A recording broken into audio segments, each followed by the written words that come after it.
a sword. And it's a very functional sword.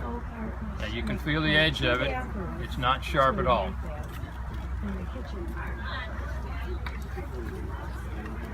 Something to do. Now, right down the side of it, there's something called a blood groove.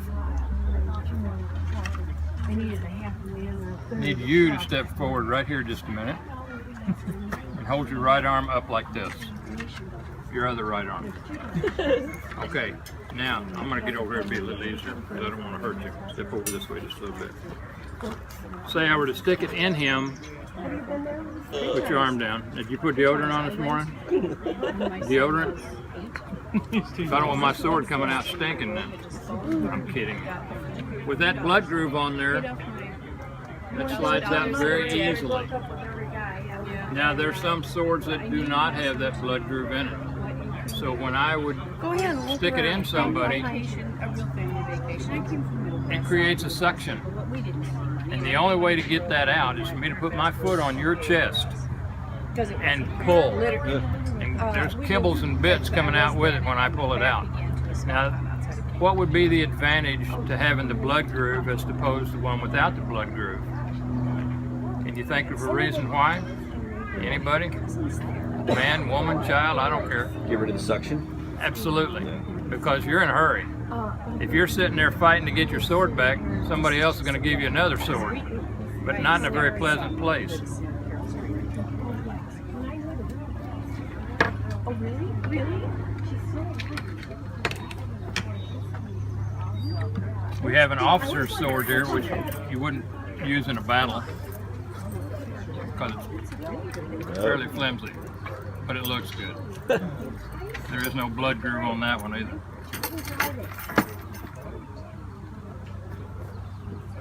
We have the powder horn again. That's what the black powder is kept in.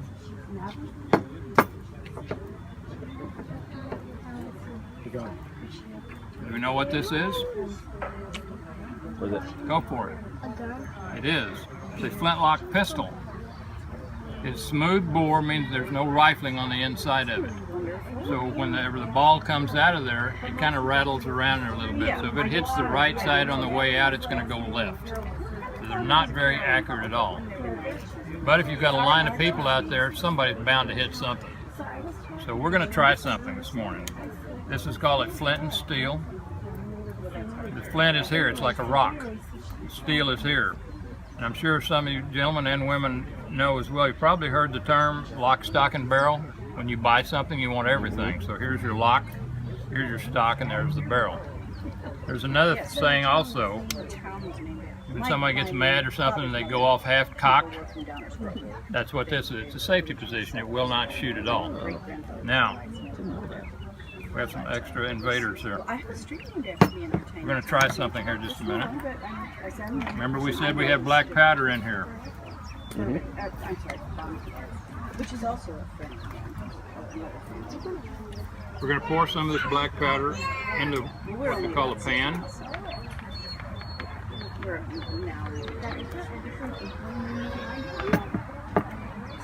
We'll close that pan. That way if you're running along like this, that powder doesn't fall out. Remember, it's in a half-cocked position, it won't shoot. Next thing I would do is be pour the powder down inside of here. Then I would put a patch over that and put the ball down in there. The ball is smaller than the barrel, so the patch helps it seal up. You pull a ram out, you ram this down in there nice and tight. A good soldier. Okay, I warned you. Here goes. Hope it works. Oh.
twice in a demonstration what the melting point is.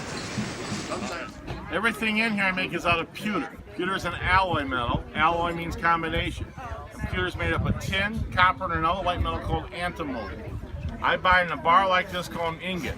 I take the ingot and put it in the pot here on top of the fire, heat it up to its melting point of 600 degrees, and turn it into melted pewter. And what I do is cast. It means I pour the metal into molds and form things. And what I'm demonstrating with is an original 18th century bronze spoon mold where I cast a pewter spoon inside it. Now on the mold I put talc. Talc makes the metal flow and come out of the mold easier. So I close it up, clamp it down. I'm going to pick up the melted pewter. I'm going to pour it in the mold. Was that something they would have worn in the day? That kind of time? They would have worn that. Now see how bright and shiny the end is. As the metal cools, it's going to go from shiny to frosted gray in just a few seconds. So watch as it transforms. It's like a See that?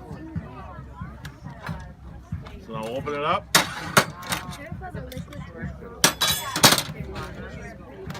And we have a solid spoon. But the mold was cold and it formed cracks on the side. So I can't sell that one. What I'm looking for is a perfect cast like this one, and later on I'll clean it up to sell. So to go from here to here, I gotta move this knob. That knob is called the sprue. That's where the opening of the mold is. Forms that extra piece that we cut off, and then all the edges have to be filed. Right now they're razor sharp. So I'll spend several minutes of sanding and filing to get them ready to sell.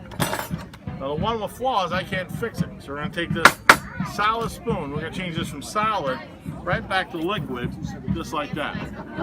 Once it hits its melting point at 600 degrees, it turns right back to melted pewter, and we start all over again.